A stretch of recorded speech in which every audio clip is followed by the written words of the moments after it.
Hello my dear students, welcome back to my channel. And student, today we are going to continue chapter 12 of class 12, that is applications of biotechnology, and our topic is insect resistance plant. Okay, so let's begin with this intro.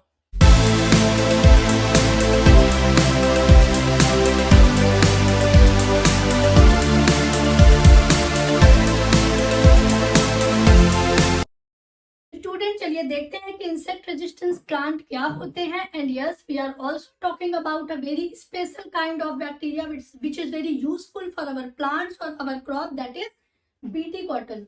तो ये BT cotton इस insect resistance plant के साथ कैसे correlate करता है, इसको हम जानेंगे.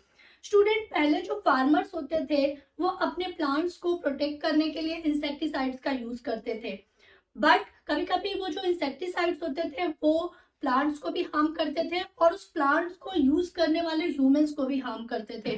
Okay, but after the development of biotechnology, जब उसकी एप्लीकेशंस आई तो बायोटेक्नोलॉजी की एप्लीकेशंस को यूज करके हमने प्लांट्स को इतना ज्यादा जेनेटिकली मॉडिफाइड बना दिया कि प्लांट के पास एक रेजिस्टेंस पावर आ गई. मीन्स हमने ऐसे प्लांट्स को प्रोड्यूस कराया जो अब खुद को रेजिस्ट कर सकते थे इंसेक्ट से और पेस्ट से. These kinds of plants is known as insect resistance plant.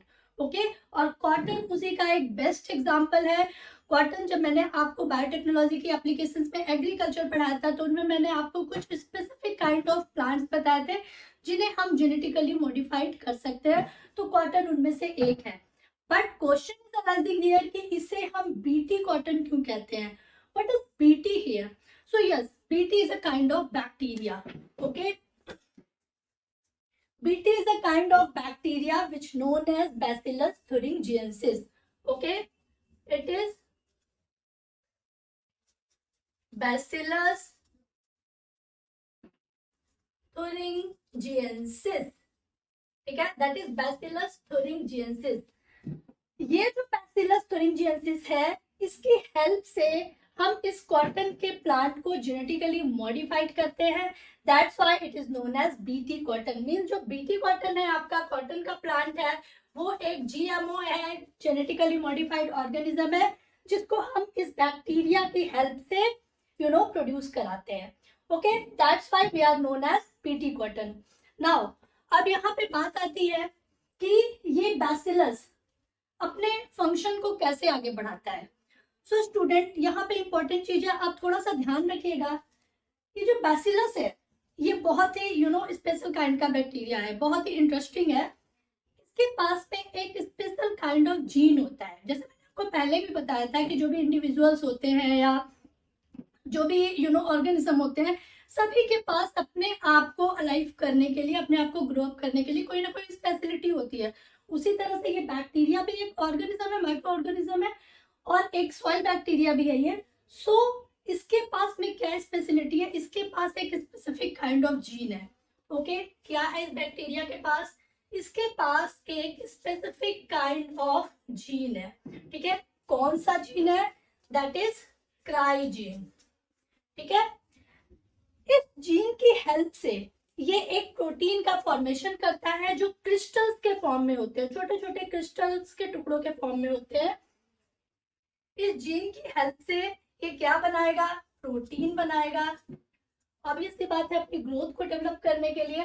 और जो प्रोटीन होता है वो in the form of crystals. ठीक है, क्रिस्टल्स के फॉर्म में होता है. जो प्रोटीन फॉर्मेशन होता है वो क्रिस्टल्स के फॉर्म में होता है. और यही प्रोटीन जब इस प्लांट पे होगा, कॉटन के प्लांट पे होगा, या जो भी जेनेटिकली मॉडिफाइड प्लांट होते हैं, जब ये प्रोटीन उन प्लांट्स के अंदर में होता है तो जब उस प्लांट को फीड करने के लिए कोई इंसेक्ट आता है तो उसकी डेथ हो जाती है. क्यों? क्योंकि ये जो प्रोटीन होता है स्टूडेंट, ये टॉक्सिक इन नेचर होता है. That is toxic. It is toxic in nature. इसीलिए हम इसे बीटी टॉक्सिन भी बोलते हैं. बीटी टॉक्सिन, बिकॉज इस प्रोटीन को कौन बना रहा है? बीटी बना रहा है, और ये टॉक्सिक इन नेचर होता है, इसीलिए हम इसे बीटी टॉक्सिन भी बोलते हैं. ठीक है, अब इस प्रोटीन को जब कोई इंसेक्ट आके इस प्लांट को फीड करता है या उसे खाता है तो ये प्रोटीन उसके अंदर चला जाता है और उस इंसेक्ट की डेथ हो जाती है। ओके, अब यहाँ पे एक क्वेश्चन और आता है कि भाई प्रोटीन बना रहा है बीटी और प्लांट्स खा रहे हैं, सॉरी जो इंसेक्ट खा रहे हैं उनकी डेथ हो रही है, बीटी को कोई हार्म क्यों नहीं पहुंच रहा है यहाँ पे? ओके, तो उसका एक रीजन है स्टूडेंट, उसका रीजन क्या है? बीटी को हार्म इसलिए नहीं पहुंचता है कि बीटी ये जो प्रोटीन बना रहा है, ये जो टॉक्सिक प्रोटीन बना रहा है, ये एक इनएक्टिव फॉर्म में होता है, मतलब प्रोटॉक्सिन के फॉर्म में होता है। बीटी ये जो प्रोटीन बना रहा है, ये जब बीटी के पास में होता है, दैट्स व्हाई ये एक इनएक्टिव प्रोटीन के फॉर्म में होता है। बट जब वो किसी एनिमल के अंदर चला जाता है, किसी इंसेक्ट के अंदर चला जाता है, तो उस इंसेक्ट की बॉडी के अंदर कुछ ऐसे सब्सटेंसेस होते हैं जो कि उस इनएक्टिव प्रोटीन को एक्टिव बना देते हैं और उस काइंड ऑफ इंसेक्ट की डेथ हो जाती है। अब ये प्रोसेस कैसे होती है?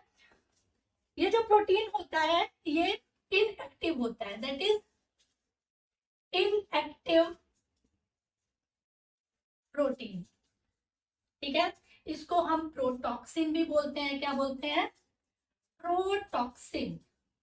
प्रोटॉक्सिन मीन्स प्रो का मतलब हुआ प्रिमिटिव और टॉक्सिन का मतलब हुआ जो हार्मफुल हो। प्रिमिटिव मतलब जो ना के बराबर, तो जो ना के बराबर हार्मफुल हो उसे हम बोलेंगे प्रोटॉक्सिन। तो जब ये बैसिलस के अंदर में होता है तो ये हार्मफुल नहीं होता, इनएक्टिव होता है, प्रोटॉक्सिन के फॉर्म में होता है। इसे हम इंसेक्टिसाइडल प्रोटीन भी बोलते हैं। ओके, यहाँ पे आप नोट कर लीजिए, it is also known as insecticidal protein, ठीक है। It is also known as insecticidal protein. इसे हम इंसेक्टिसाइडल भी प्रोटीन बोलते हैं। क्यों? क्योंकि इंसेक्ट को किल करता है, इसलिए इसे इंसेक्टिसाइडल प्रोटीन बोलते हैं।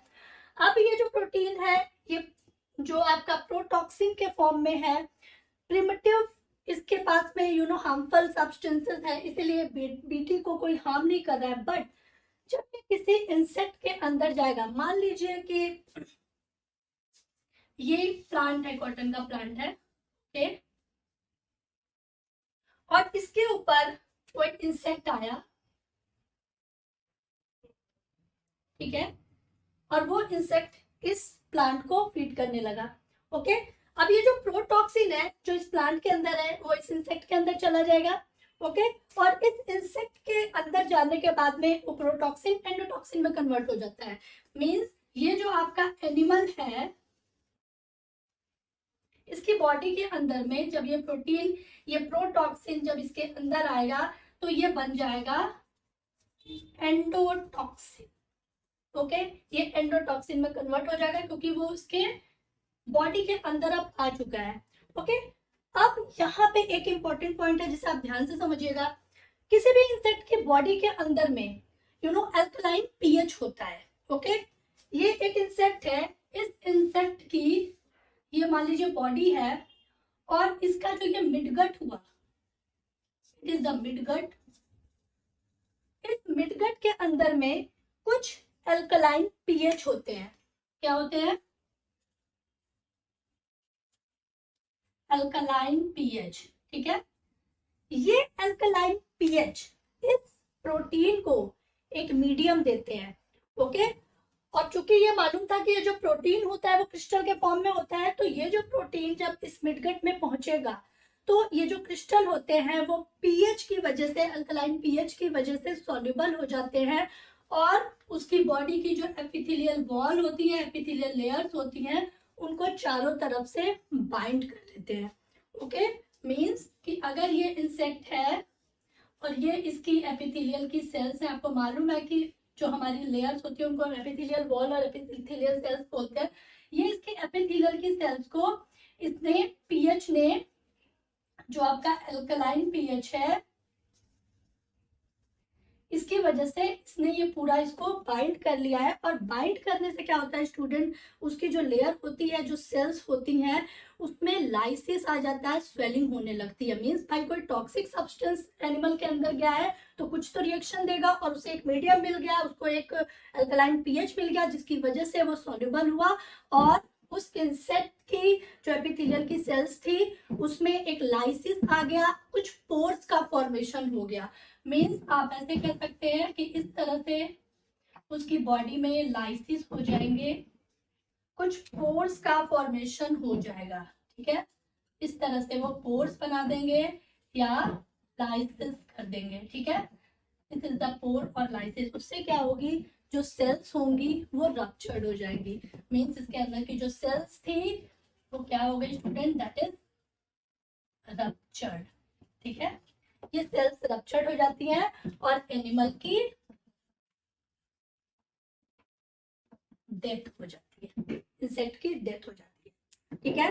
तो ये प्रोसेस आपको समझ में आया। एक बार फिर से देख लीजिए कि बीटी कॉटन बैसिलस thuringiensis, उसके पास में एक पर्टिकुलर जीन होता है, एक स्पेसिफिक जीन होता है जिसे हम क्राइजीन बोलते हैं। इस क्राइजीन की हेल्प से ये प्रोटीन का फॉर्मेशन करता है। ये प्रोटीन टॉक्सिक होता है, नेचर में टॉक्सिक होता है, इसीलिए हम इसे बीटी टॉक्सिन भी बोलते हैं। ये एक इंसेक्टिसाइडल प्रोटीन होता है जो किसी भी इंसेक्ट को किल करने के लिए यूज किया जाता है।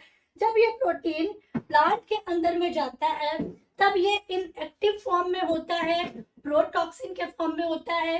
बट जब कोई इंसेक्ट आके उसे फीड करता है, उस इंसेक्ट की बॉडी के अंदर में जो मिडगट के अंदर पीएच होता है, अल्कलाइन पीएच होता है, उसे वो मीडियम दे देता है उस प्रोटॉक्सिन को, और ये एंडोटॉक्सिन जो होता है वो कन्वर्ट हो जाता है एक सॉल्युबल सब्सटेंस में, जो कि उसकी एपिथेलियल की वॉल को रप्चर कर देता है, उसमें पोर्स ले आता है, लाइसिस कर देता है, और दैट्स व्हाई एनिमल की वहां पे डेथ हो जाती है, इंसेक्ट की डेथ हो जाती है। ओके, तो ये था बीटी का जो एक प्रोसेस है कि कैसे ये इंसेक्ट को किल करता है। अब यहाँ पे दो इंपॉर्टेंट चीजें हैं जो एग्जाम पॉइंट ऑफ व्यू से बहुत इंपॉर्टेंट है, उसको आप थोड़ा सा समझ लीजिए। देखिए स्टूडेंट, ये जो बीटी है इसके पास में जो ये पर्टिकुलर जीन है, जो स्पेसिफिक काइंड ऑफ जीन है क्राइजीन, ठीक है। ये जो क्राइजीन है वो एक टारगेट स्पेसिफिक होता है, मींस किसी पर्टिकुलर इंसेक्ट को मारने के लिए ये टारगेट करता है, ठीक है। अब ये कौन कौन से जीन है तो आप देख लीजिए, मैं यहाँ पे मेंशन कर देती हूँ आपको। जो आपका cry1AC and cry2AB, these both are controls। कौन से एनिमल को कंट्रोल करेंगे, ये कौन से इंसेक्ट को कंट्रोल करेंगे, that is cotton ball worms, ठीक है। ये कॉटन बॉल वर्म्स को कंट्रोल करते हैं। और जो सेकेंड वन है आपका cry1AB, cry1AB, ये आपका कंट्रोल करता है कॉर्न बॉर्बर को। ओके, मैं यहाँ पे आपको क्लियर कर देती हूँ कि आपका जो क्राई जीन है इसमें आपका cry1AC and cry2AB both are control cotton ball worms, ठीक है। एंड आपका जो cry1AB it controls corn borer. Okay, corn borer means जो आपका cry1AB होगा वो कॉर्न बोरर जो हमारी मकई की खेती होती है उनके ऊपर जो इंसेक्ट लग जाते हैं उनको कंट्रोल करेगा, और जो आपका cry1AC और cry1AB होगा वो कॉटन बॉल वर्म्स को, मतलब स्पेसिफिक काइंड ऑफ इंसेक्ट पर ही ये टारगेट करते हैं। ओके, तो ये एक इंपॉर्टेंट पॉइंट था। और एक और इंपॉर्टेंट पॉइंट है भाई, ये तो हमने जान लिया कि ये स्पेसिफिक काइंड ऑफ जीन है, बट अब वो कौन से स्पेसिफिक काइंड ऑफ इंसेक्ट है जो हमारे क्रॉप को नुकसान पहुंचाते हैं। तो यस, उनको भी 3 पार्ट में हमने यहाँ पे कैटेगराइज किया है। It is the important point, आपकी एनसीईआरटी में भी ये दिया हुआ है, आप ध्यान से पढ़िएगा, एग्जाम पॉइंट ऑफ व्यू से बहुत इंपॉर्टेंट है, ठीक है। तो यहाँ पे हमने इसको कैटेगराइज किया है 3 पार्ट में। जो फर्स्ट है, कौन से इंसेक्ट है, कौन से इंसेक्ट है, तो जो फर्स्ट है दैट इज आपका लैपिडोप्टेरेंस, ठीक है। Second one is that coleopterans, okay, and third one is that थैलेप्टेरेंस।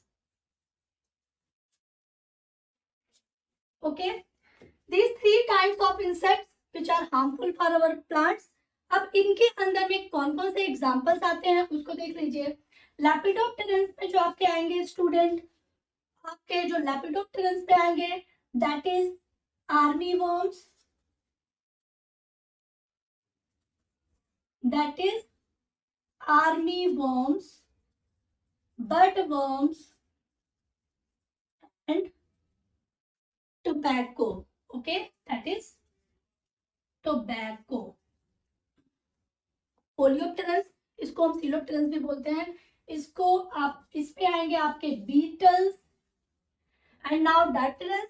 डायप्टेरस में आपके नॉर्मली फ्लाइज आ जाते हैं एंड मॉस्किटो, ठीक है, फ्लाइज एंड मॉस्किटोस, ठीक है। अब यहाँ पे स्टूडेंट थोड़ी सी प्रॉब्लम होती है बच्चों को कि भाई हम ये जो एग्जांपल्स हैं इसको कैसे लर्न करेंगे, कुछ डिफिकल्टी आती है। तो मैंने एक यहाँ पे सिंपल सी टेक्निक बनाई है, एक ट्रिक बनाई है और मैं आपके साथ शेयर कर रही हूँ। If you have your own technique then you can use this, otherwise आप मेरी टेक्निक को भी फॉलो कर सकते हैं। देखिए लैपिडोप्टेरस, लैपिडोप्टेरस को आप कैसे लर्न कर सकते हैं, लेपर्ड से। Leopard is the fastest animal of our land. तो उस तरह से अगर उस हिसाब से हम देखें तो जो भी फास्ट चीजें होंगी उससे को रिलेट कर लीजिए। हमारी आर्मी, इंडियन आर्मी बहुत फास्ट है तो आर्मी वर्म याद रहेगा आपको। बर्ड, बर्ड जब किसी भी प्लांट में अगर जब बर्ड आ जाता है तो फ्लावर बहुत जल्दी ब्लूम होता है। Okay, that's right, bird worm. And tobacco, tobacco एक निकोटीन है, बहुत जल्दी लोग इससे एडिक्टेड हो जाते हैं। तो टोबैको, ये एक टेक्निक है याद रखने का, एग्जाम्पल। नॉर्मली बच्चे एग्जाम्पल भूल जाते हैं, तो ये एक सिंपल सी मैंने टेक्निक बनाई है कि लैपिडोप्टेरस है तो लेपर्ड से, लेपर्ड बहुत तेज होता है, उस तरह से हमारी आर्मी बहुत तेज होती है तो आर्मी वर्म याद हो गया। बर्ड बनने के बाद में फ्लावर बहुत जल्दी ब्लूम होता है तो बर्ड वर्म्स। एंड टोबैको एक निकोटीन है जिससे बहुत जल्दी लोग एडिक्टेड हो जाते हैं तो टोबैको याद रहेगा। नाउ कोलियोप्टेरस, कोलियोप्टेरस को लोग सिलोप्टेरस भी प्रोनाउंशिएट करते हैं। तो अगर हम उस हिसाब से देखें सिलोप्टेरस से अगर आपको याद रखना है तो दैट इज बीटल्स। सीलिया, सीलिया किस में पाए जाते हैं, नॉर्मल सी बात है पैरामीशियम में। हमने पैरामीशियम का एक स्ट्रक्चर जो नॉर्मल सा हमेशा से पढ़ रखा है कि पैरामीशियम के चारों तरफ में सीलिया होते हैं जो उसका लोकोमोटरी ऑर्गन्स होता है। ओके, तो उसी तरह से जो बीटल होता है उसके भी पैर होते हैं बहुत सारे बीटल्स के। तो आप इस तरह से याद रखते हैं कि सिलोप्टेरस मीन सीलिया और बीटल्स के बहुत सारे पैर होते हैं, बहुत सारे सीलिया होते हैं, तो आप उस तरह से बीटल्स याद रख सकते हैं। नाउ डायप्टेरस, डायप्टेरस में ये जो डिप वर्ड आपका आता है दैट इज, ये किसी लिक्विड को शो करता है, वाटर। तो वाटर के आसपास में कोई भी चीज हम लोग वाटर में ही डिप करते हैं तो वाटर के आसपास रहने वाले कौन से इंसेक्ट होंगे, फ्लाइज एंड मॉस्किटो। तो एक सिंपल सी टेक्निक थी इसको याद करने के लिए। अगर आप अपनी कोई टेक्निक बना सकते हैं तो आप उससे याद कर सकते हैं। ओके, तो student it is all about insect resistance plant. I hope कि आपको समझ में आया होगा, आपको वीडियो अच्छी लगी होगी। और अगर आपको कोई डाउट है टॉपिक पे तो आप कमेंट सेक्शन में जाके जरूर कमेंट करिए, मैं आपके कमेंट का आंसर दूंगी, आपके डाउट्स को जरूर क्लियर करूंगी। और अगर आपको वीडियो अच्छी लगी है तो शेयर करिए। आप लोग वीडियोस देखते हैं बट सब्सक्राइब भी नहीं करते हैं, तो जिन्होंने अभी तक सब्सक्राइब नहीं किया है वो सब्सक्राइब कर लीजिए ताकि आप अपडेटेड रहेंगे। ओके, सो आज के लिए बस इतना ही, मिलते हैं नेक्स्ट टॉपिक में। तब तक के लिए आप सब अपना ध्यान रखिए, पढ़ते रहिए। थैंक यू एंड जय हिंद।